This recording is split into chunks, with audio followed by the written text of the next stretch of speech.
Oke, hari kita mau belajar tentang virus dan Monera. Nah, yang waktu lalu, di semester lalu kan kita belajar tentang ruang lingkup biologi. Nah, kita kan mau belajar tentang bagian-bagian dari organisme. Nah, virus dan Monera ini termasuk dalam kingdom apa namanya? Animali atau hewan. Jadi, virus dan Monera ini termasuk dalam ruang lingkup biologi yang akan kita pelajari. Nah, sebelumnya saya mau jelaskan dulu tentang tugasnya. Di sini hanya ada satu tugas. Nanti mbak-mbaknya nanti saya minta untuk cari bagaimana sih apa namanya? Bentar, di sini. Ini saya mau terangkan dulu tentang tugasnya ya. Tugasnya ini cuma satu. Yang saya mau minta adalah carilah bagaimana proses HIV atau retrovirus melemahkan kekebalan tubuh.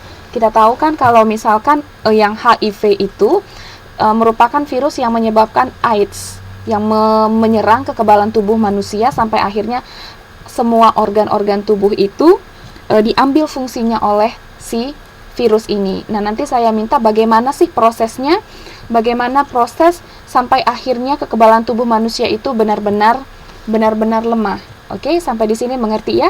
Jawaban bisa diserahkan melalui inbox Facebook langsung. Jadi bisa langsung tuliskan di situ jawabannya atau bisa ketikkan langsung dan kirim melalui email ke email saya dan paling lambat tanggal 17 September ya. Jadi ini tidak susah. Oke, nah sekarang kita masuk langsung ke pelajaran kita hari ini, yaitu tentang virus dan Monera. Nah, di sini saya mau menjelaskan tentang ciri-ciri dari virus itu sendiri.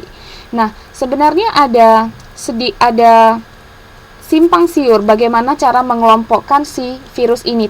Apakah virus termasuk makhluk hidup? Ya, virus termasuk makhluk hidup. Virus dapat dikategorikan sebagai makhluk hidup. Kenapa? Karena virus dapat berkembang biak. Jadi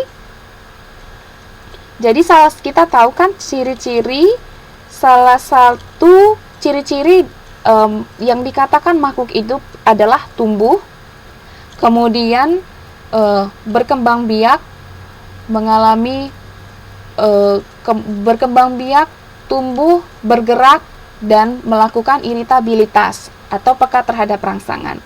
Nah, virus ini memiliki salah satu ciri dari makhluk hidup, yaitu berkembang biak atau bermultiplikasi. Tetapi di satu sisi, virus ini juga dapat digolongkan sebagai makhluk yang tidak hidup. Kenapa? Karena virus ini dapat dikristalkan. Jadi ketika virus itu dikristalkan, virus tidak mampu untuk melakukan kegiatan atau aktivitas sebagai sebuah organisme, sebagai satu organisme. Nah, kita lihat di sini virus ini merupakan salah satu makhluk yang aseluler. Apa itu aseluler? Ini terdiri dari dua penggalan kata. Yang pertama itu A. Kalau dikatakan aseluler berarti tidak memiliki ciri utuh sebagai sel, yaitu tidak memiliki inti sel. Kita tahu kan kalau di dalam sel itu terdiri dari beberapa bagian. Yang pertama adalah dinding sel, kemudian cairan sel atau yang disebut sebagai sitoplasma, dan yang ketiga itu adalah inti sel, dan kemudian adalah membran inti sel atau dinding inti sel. Nah, kemudian berukuran mikroskopik. Apa yang dimaksud dengan berukuran mikroskopik? Berukuran mikroskopik itu maksudnya adalah tidak mampu, ukurannya sangat kecil dan hanya bisa dilihat dengan mikroskop. Nah, mikroskop yang digunakan pun bukan mikroskop yang menggunakan cahaya, tapi mikroskop yang menggunakan elektron. Jadi ukurannya itu sangat amat kecil. Nah, kita bisa lihat di sini. Di sini saya punya gambar dari contoh virus. Nah, ini dia virusnya. Ukurannya itu sangat amat kecil, yaitu 0,1 μm. Jadi ini tidak bisa dilihat dengan mata telanjang atau dengan menggunakan mikroskop cahaya biasa, tapi hanya bisa digunakan dengan mikroskop elektron. Nah, tubuh virus tersendiri itu terdiri dari materi genetik atau pembawa sifat, yaitu RNA atau DNA. Nah, setiap makhluk hidup itu pasti memiliki DNA. Di pelajaran sebelumnya kita sudah belajar tentang genetika atau gen. Masih ada yang ingat tentang gen atau genetika?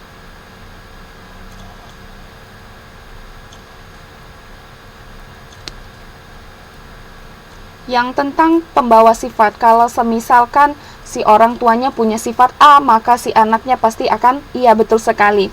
Pembawa sifat itu misalkan kalau si orang tuanya punya rambut lurus dan hitam, maka materi genetik itu, DNA itu akan menurunkan kepada keturunannya atau anaknya. Iya.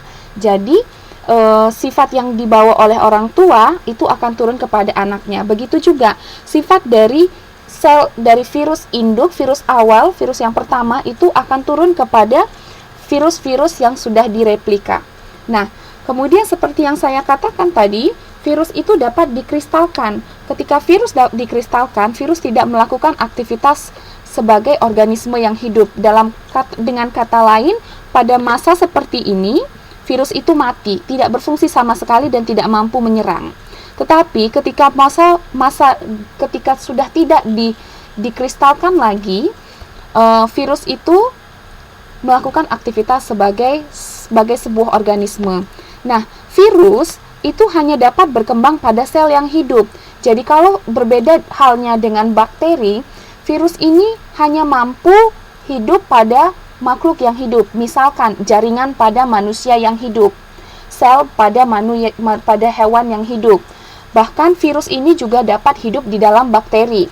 Kita tahu kan kalau bakteri itu juga ukurannya kecil. Nah, bisa kita bayangkan seberapa kecil virus ketika virus bisa hidup di tubuh atau di dalam sel bakteri yang juga hanya monosel, yang hanya ukurannya kecil. Jadi virus itu ukurannya sangat kecil, bahkan lebih kecil daripada bakteri. Nah, jadi kalau misalkan saya berikan contoh seperti ini, virus ditemukan di daerah yang padang gurun, di mana tidak ada makhluk hidup. Apakah virus tersebut atau seperti ini, virus ditemukan di Antartika, di daratan yang semua tempatnya itu tertutup oleh es. Nah, pada saat itu di sekitar tempat itu tidak ditemukan adanya tanda-tanda kehidupan. Pada saat itu virus berada pada masa kristalisasi atau virus berada pada masa sebagai sebuah sel atau organisme. Ada yang tahu?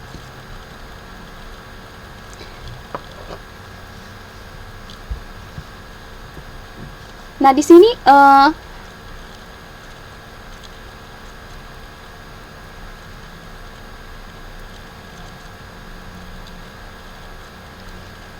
ada pertanyaan di sini dari teman kita. Di dalam air bisa tidak?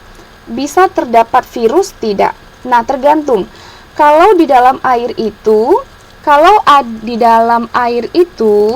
ada sebuah organisme yang bisa dijadikan sebagai inang atau induk atau tempat untuk si virusnya hidup, maka bisa ditemukan bahwa virus ada di dalam air. Tetapi kalau di dalam air tidak ditemukan organisme, maka virus itu tidak bisa hidup di dalam air tersebut. Berbeda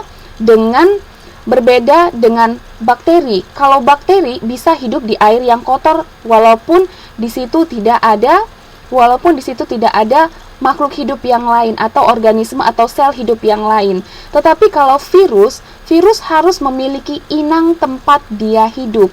Jadi harus ada makhluk hidup atau sel organisme hidup yang bisa ditumpanginya untuk hidup. Kalau tidak, virus tidak bisa hidup. Sampai di sini mengerti, Mbak?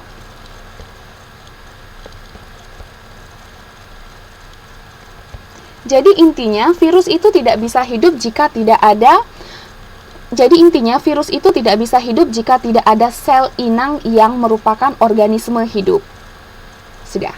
Nah, sekarang kita lihat jenis-jenis atau bentuk dari virus. Di sini bentuk virus itu bermacam-macam. Ada yang seperti bola, ada yang seperti batang atau silindris, dan ada yang bentuknya tidak beraturan seperti huruf, dan ada juga yang berbentuk seperti huruf T. Nah, kita lihat di sini di contoh A, di gambar yang A ini,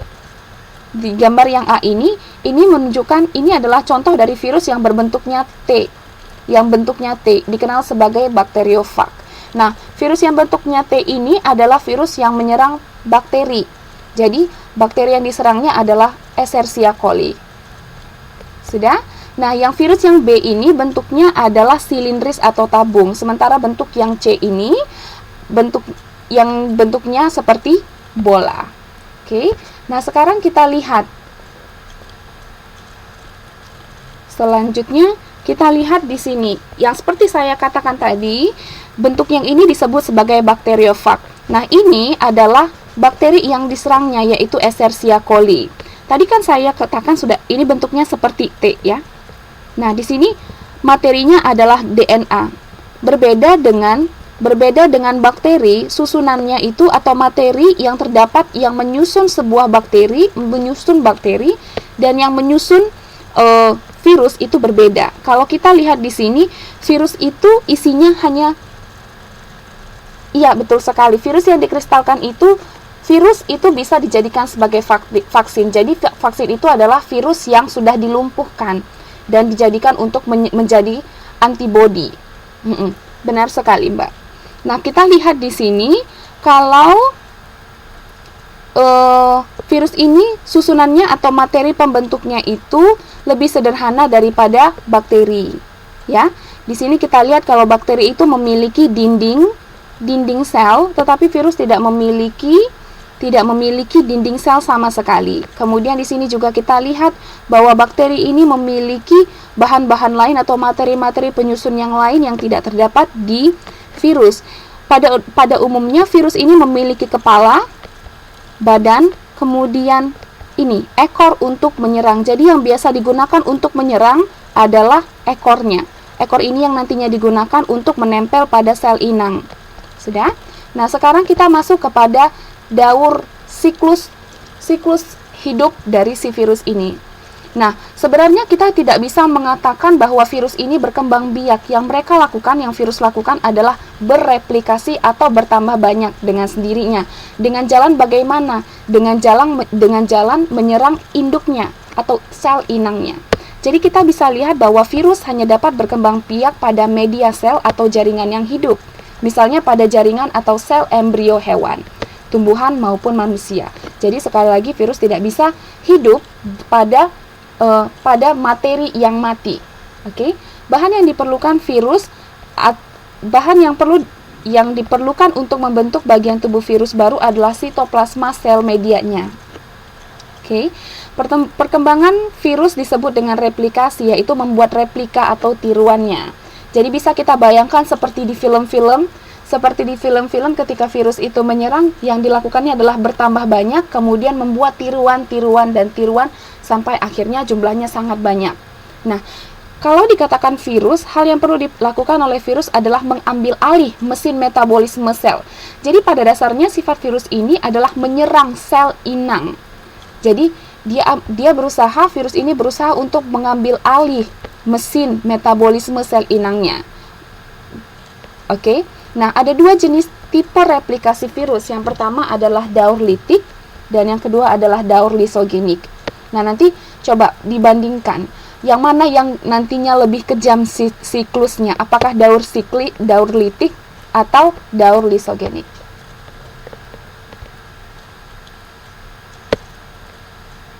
Nah, sekarang kita masuk ke daur litik. Di sini daur litik ini terdiri atas 5 fase. Oke. Daur litik terdiri atas 5 fase. Yang pertama disebut sebagai adsorpsi, kemudian yang kedua disebut sebagai penetrasi, yang ketiga disebut sebagai sintesis, kemudian yang keempat itu disebut sebagai perakitan, yang kelima itu disebut sebagai lisis atau penyerangan atau penghancuran. Nah, saya langsung masuk ke gambarnya ya supaya ada gambaran. Nah, kita lihat di sini pada umumnya siklus lisis ini terdiri dari 5 fase ya. Yang pertama tadi adsorpsi. Nah, pada fase yang pertama ini seperti yang tadi sudah saya katakan di awal bahwa virus akan mulai menempelkan ekornya pada dinding sel dari sebuah sel yang hidup. Nah, di sini kita bisa lihat ekor dan seludang ekor berikatan dengan reseptor membran sel. Nah, ketika sudah menempel, maka virus mulai berusaha untuk melakukan pelarutan. Jadi, terjadi pelarutan antara dinding sel dan kulit ujung ekor virus. Kemudian akhirnya kulit ujung ekor virus akan menyatu dengan dinding sel. Nah, sehingga pada akhirnya tubuh virus masuk ke sitoplasma. Atau cairan bakteri. Nah, ketika sudah masuk, disinilah si virus itu sudah mulai menyerang. Dan pada akhirnya, si virus ini akan memasukkan, kemudian DNA-nya atau ADN itu, materi genetiknya, kemudian akan bercampur dengan sitoplasma bakteri. Sudah? Jadi, setelah si ekor menempel, kemudian perlahan-lahan si virus ini akan memasukkan DNA-nya ini, yang garis biru, dia berusaha untuk memasukkan DNA-nya ke dalam sitoplasma bakteri. Nah, kemudian, ini yang biru-biru ini DNA-nya ya. Nah, DNA virus kemudian akan berusaha untuk mengambil alih kontrol DNA bakteri. Di sini kita lihat di sini DNA bakteri. Kemudian dalam sintesis protein di dalam sitoplasma bakteri akan berusaha diambil alih oleh si DNA virus. Nah, selanjutnya DNA virus mengendalikan DNA virus baru. Jadi di sini dia mulai membentuk dan mengambil alih membentuk protein dinding tubuh virus dengan menggunakan bahan yang tersedia dari sitoplasma bakteri. Nah, sampai di sini mengerti, Mbak? Apa saya terlalu cepat menjelaskannya? Oke. Nah, setelah diambil alih DNA-nya, maka mulai dibentuklah bagian-bagian tubuh dari si virus. Bagian tubuh virus itu terdiri dari 3, ya kan tadi? Terdiri dari apa saja tadi? Kepala, badan, dan ekor. Nah, di sini kita mulai lihat bahwa si virus ini sudah membentuk bagian-bagiannya, dan virus ini bisa bereplikasi menjadi sangat banyak. Kita lihat di sini sudah mulai direplikasi banyak virus yang baru. Nah, setelah selesai proses perakitan, jumlahnya ini kan sangat banyak. Jadi, virus-virus yang ini kemudian akan berusaha melepaskan diri dari si sel inang. Caranya bagaimana? Caranya adalah dengan menghancurkan si sel inang ini.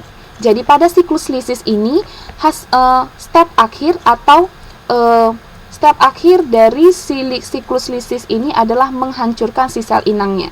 Setelah satu sel inang ini dihancurkan, maka virus-virus yang baru ini akan mencari sel inang baru yang hidup.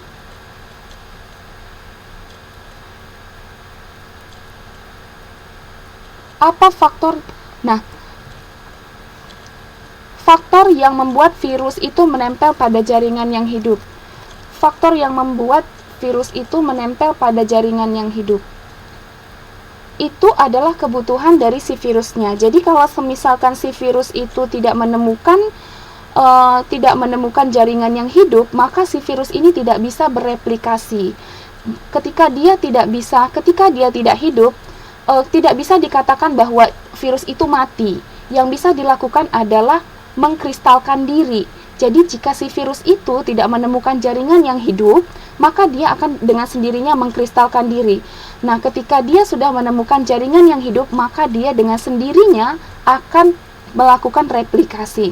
Jadi apa yang membuat faktor virus itu menempel pada jaringan yang hidup? Ini adalah sifat dari si virus itu sendiri. Jadi faktornya adalah kebutuhan untuk mereplikasi.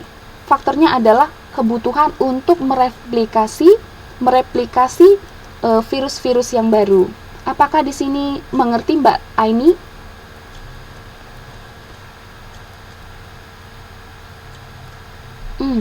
Jadi jadi di proses lisis ini, setelah perakitan, si virus ini akan langsung menghancurkan sel inangnya. Nah, ada 5 step ya.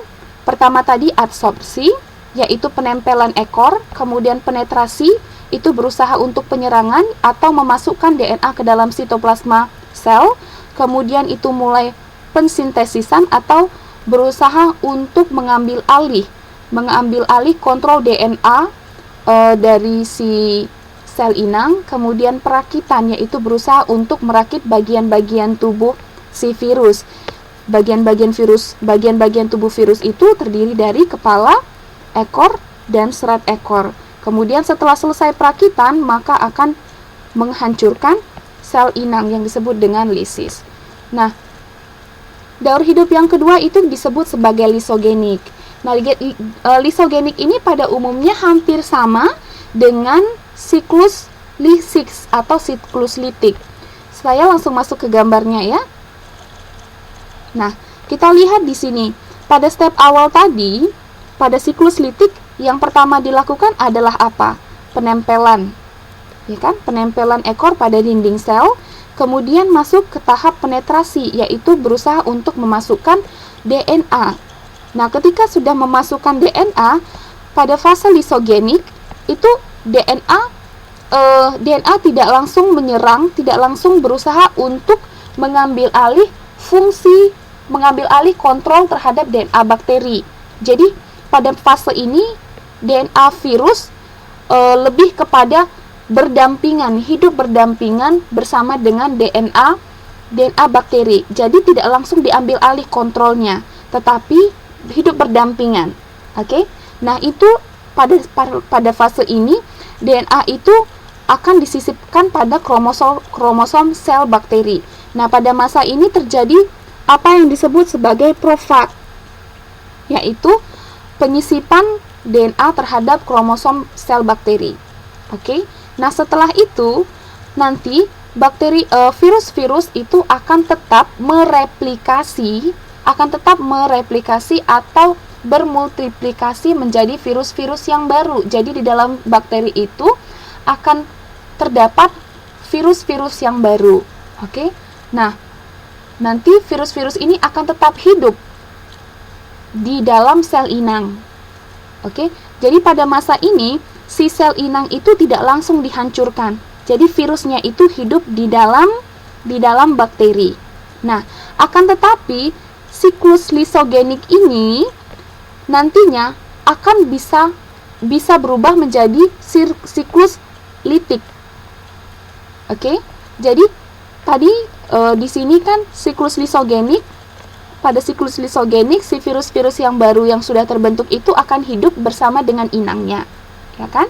Tapi jika terdapat reaksi atau jika terdapat faktor dari luar, nah di sini ada faktor yang mempengaruhi perubahan dari siklus lisogenik menjadi siklus litik, oke? Faktornya itu adalah radiasi, zat kimia, atau bahan-bahan kimia yang nanti akan mempengaruhi dan yang nanti akan merangsang atau mempengaruhi perubahan siklus lisogenik menjadi siklus litik. Oke. Nah, nanti dari yang tadinya virus-virus itu hidup berdampingan, nanti virus-virus ini bisa melakukan bisa menghancurkan, bisa melisiskan atau menyerang, bisa memecahkan si sel inang tadi dan akhirnya si sel inang ini akan pecah dan si virus-virus yang baru akan mencari sel inang yang baru.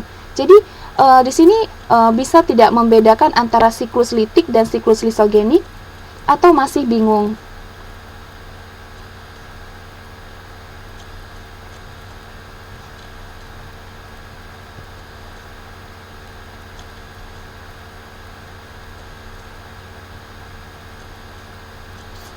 Kalau kasus HIV, iya, HIV sebenarnya jadi dari satu virus saja. Jadi dari satu virus saja bisa menghasilkan berjuta-juta virus. Nah, yang tadinya hanya menyerang satu sel keping darah, virus itu mungkin saja hanya terdapat pada satu sel keping darah. Tapi virus tersebut, virus yang hanya satu sel itu saja, yang satu virus yang terdapat pada satu sel keping darah itu, kemudian kan nantinya akan bertambah banyak dan menyerang si satu sel virus, satu sel keping darah masuk ke tubuh.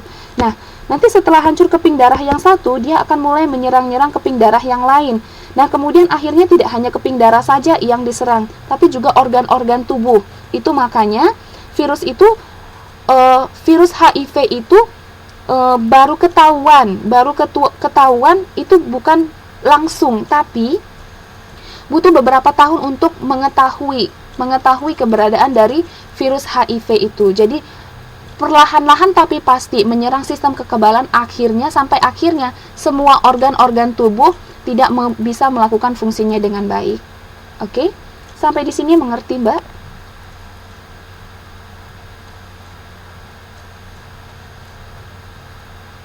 Oke, kita masuk lagi. Nah, ini tadi ya tugasnya ya. Oh, ini dia. Sekarang ini coba kita lihat beberapa contoh virus yang menyebabkan penyakit. Nah, tadi virus itu dibedakan berdasarkan jenis materi genetiknya.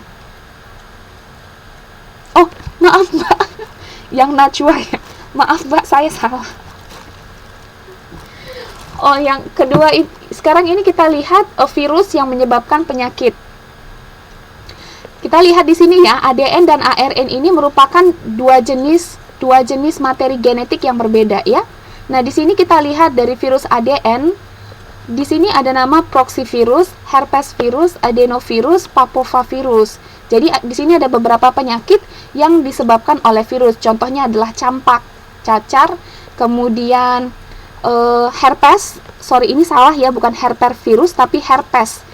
Nah, jadi ini penyakit virus yang dikenal sebagai penyakit kelamin. Kemudian ada juga penyakit konjungtivis. Kemudian ada juga penyakit influenza. Jadi influenza itu karena ini bahasanya ini susah dipahami karena ini adalah bahasa ilmiahnya, bahasa Latinnya. Oke. Nah, jadi ini sebenarnya ada kemungkinan ini jadi untuk yang bahasa Latin itu seseorang itu bisa memasukkan namanya sendiri. Jadi ini tergantung dengan jadi ini tergantung dengan si penemunya. Oke. Jadi kalau misalkan Mbak Raini menemukan jenis virus baru, bisa memasukkan nama sendiri, misalnya Raini si virus, seperti itu. Oke. Nah, jadi demam kuning, kalau demam berdarah, apakah itu termasuk virus atau bakteri? Disebabkan virus atau bakteri, Mbak? Kalau demam berdarah.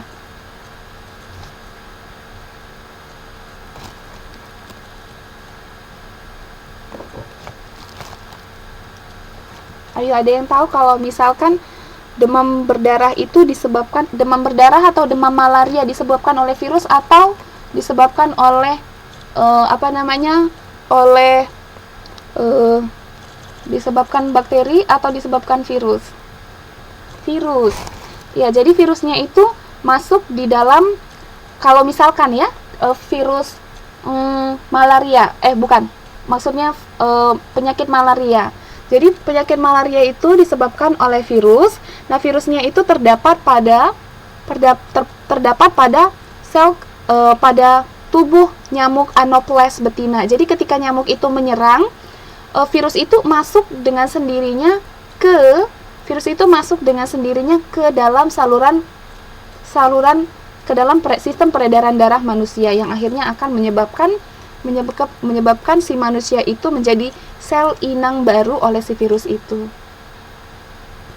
Iya, betul sekali. Jadi hati-hati ya kalau semisalkan, jadi sebenarnya kalau misalkan kita bertemu atau berpapasan dengan seseorang yang mungkin punya penyakit HIV, kalau misalkan kita hanya duduk saja di tempat yang dia sudah pernah duduk, itu sebenarnya tidak bisa menular. Yang bisa menular itu adalah melalui keringat, melalui air liur, kemudian bisa melalui darah, ya kan? Jadi kalau misalkan sekarang ini, apalagi kehidupan bebas sekarang itu, bisa hati-hati, harus lebih hati-hati ya, karena kan kita tidak tahu apakah seseorang itu mengidap penyakit yang mungkin ada virusnya. Oke, nah kita lanjutkan. Sekarang kita masuk ke Monera. Ya. Jadi virus dan Monera ini merupakan sama-sama organisme yang ukurannya sangat mikroskopis. Makanan yang bercampur juga bisa meniruskan. Nah, kalau makanan itu, saya mau tanya, makanan itu termasuk makhluk atau termasuk organisme hidup atau sel hidup tidak?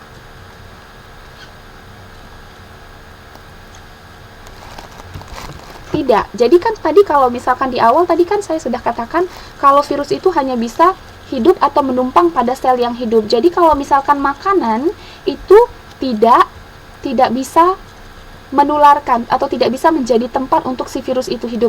Hanya saja kalau semisalkan kita bertukar makanan dengan orang yang mungkin mengidap suatu penyakit yang terinfeksi virus.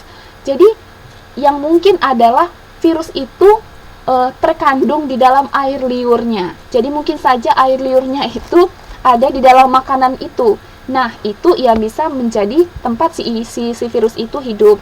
Nah, itu yang menjadikan makanan itu berisiko sebagai media untuk menularkan virus tersebut. Mengerti? Mengerti, Mas? Cairan tubuh yang bisa menularkan, iya betul sekali. Nah, sekarang saya tidak salah ya, Mas ya?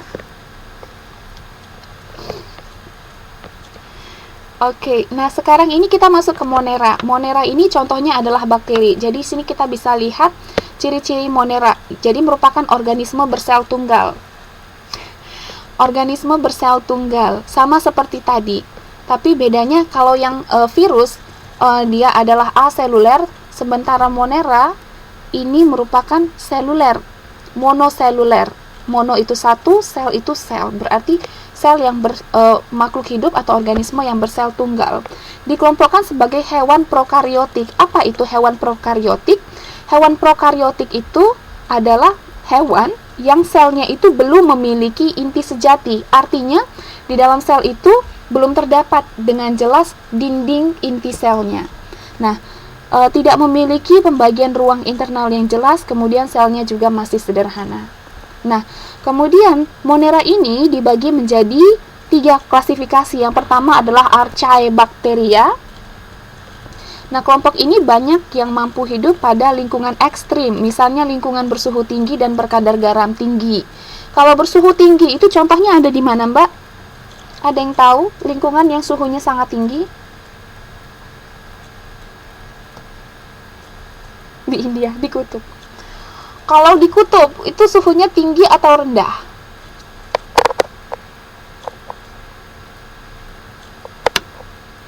Rendah. Jadi yang bersuhu tinggi itu contohnya ada di mana?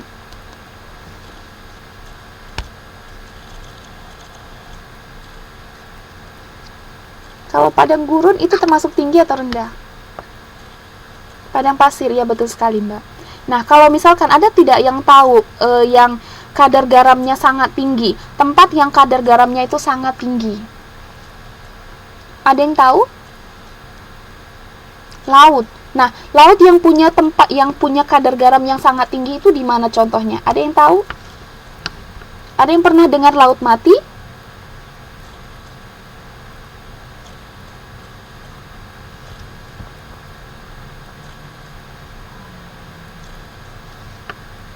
Baru sekarang. Nah, jadi mungkin nanti bisa browse, bisa search di Google apa itu laut mati. Jadi laut mati itu ada di daerah Mediterania. Di daerah Mediterania. Jadi itu kadar lautnya itu sangat tinggi. Jadi kita itu walaupun tidak bisa berenang, kita dengan sendirinya akan melayang di situ. Karena kadar garamnya sangat tinggi dan tidak ada makhluk hidup yang ada di situ. Jadi ikan-ikan tidak bisa hidup karena kadar garamnya yang sangat tinggi. Oke. Nah, kita kembali ke klasifikasi Monera ini. Archaebacteria dimasukkan dalam proses rekayasa genetik. Rekayasa genetik yang selanjutnya bermanfaat untuk diagnosis berbagai macam penyakit yang berbahaya dan sukar dideteksi.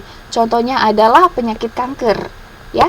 Jadi dengan menggunakan bantuan Archaebacteria kita bisa mendeteksi penyakit. Oke. Nah, itu adalah hasil dari kemajuan teknologi. Nah, sekarang kita masuk yang kedua. Kita masuk ke yang kedua, ini dia. Ini yang paling sering kita tahu dari contoh Monera. klasifikasi Monera. Yang kedua adalah Eubacteria atau yang sering dikenal sebagai bakteri. Jadi berdasarkan bentuk morfologi atau bentuk tubuhnya, Eubacteria ini dibedakan menjadi basil. Basil itu bentuknya seperti pendek, tongkat pendek, seperti seres ya, seperti seres itu kan bentuknya seperti basil atau tongkat-tongkat pendek. Kemudian bola-bola kecil, kemudian spiral. Ada yang tahu bentuk spiral? Oh, oke. Nah, bentuk spiral itu, DNA itu bentuknya seperti spiral. Yang tadi kita bahas di virus kan, di situ ada tadi disebut DNA. DNA itu bentuknya seperti spiral, seperti tangga yang belok-belok itu. Nah, kemudian perkembangan bakteri umumnya dilakukan secara aseksual. Nah, aseksual tadi di sini terdiri dari dua kata ya, aseksual. Tadi seperti contohnya aseluler. Jadi A di sini artinya apa? Ada yang tahu A itu artinya apa? Tidak, betul sekali Mbak Non. Jadi iya betul. Kalau tadi aseluler tidak memiliki ciri sebagai sel. Aseksual tidak memiliki tidak melakukan perkawinan secara seksual. Oke, jadi aseksual itu artinya tidak kawin. Aseksual itu artinya tidak kawin. Jadi bakteri ini berkembang biak tidak melalui perkawinan atau yang disebut sebagai vegetatif, ya. Nah, untuk berkembang biak bakteri membutuhkan lingkungan yang tidak terlalu kering, artinya lembab. Oke. Gas O2 dan CO2 serta zat-zat organik sebagai sumber energi untuk melakukan aktivitas metabolisme. pH, ada yang tahu itu apa pH?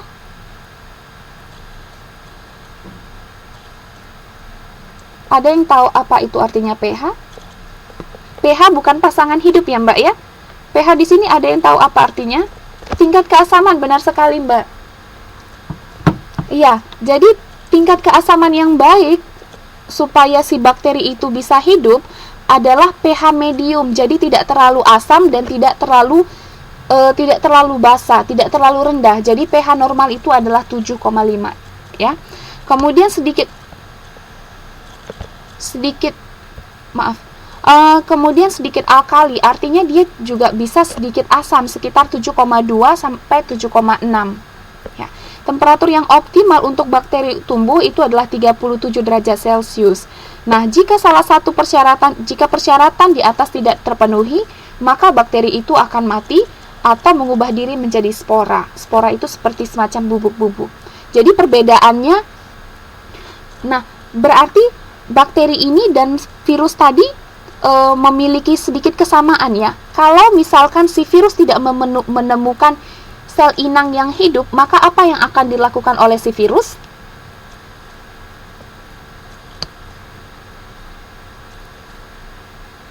Ada yang tahu? Kalau tadi si virus kalau tidak menemukan mengkristal, betul. Nah, sekarang kalau misalkan si bakteri tidak memenuhi lingkungan yang tepat untuk hidup, apa yang dilakukan oleh si bakteri?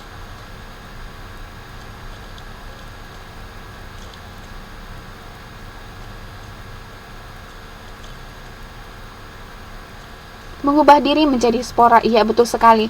Kalau si virus akan mengkristalkan diri, nah kalau misalkan si bakteri itu akan membentuk diri atau mengubah diri menjadi spora, ya. Sampai di sini mengerti ya, Mbak ya? Cukup jelas ya?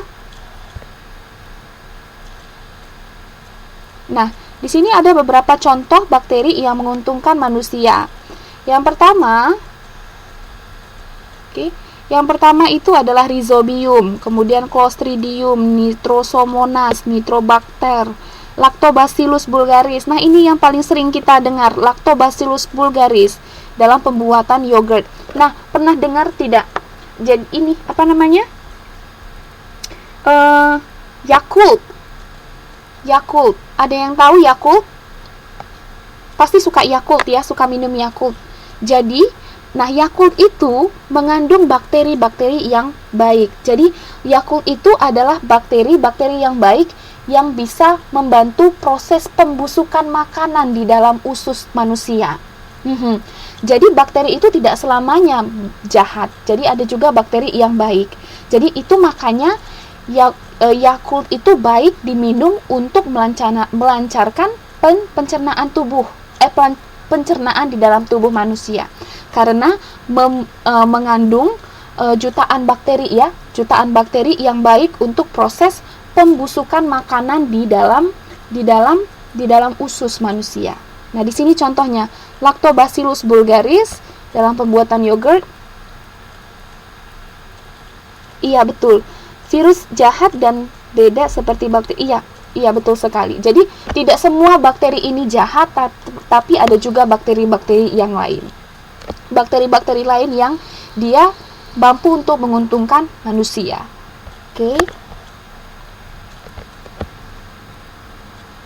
Nah, sekarang kita masuk ke bagian yang ketiga. Nah, ini dia contoh bakteri yang merugikan manusia. Nah, tadi ada yang nanya Salmonella typhosa. Itu tadi siapa yang nanya tentang Salmonella typhosa? Nah, ini dia bakteri Salmonella typhosa menyebabkan penyakit tifus. Kemudian Shigella dysenteriae.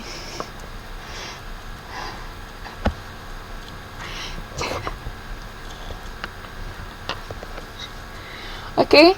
Nah, di sini Mbak ini curhat ya.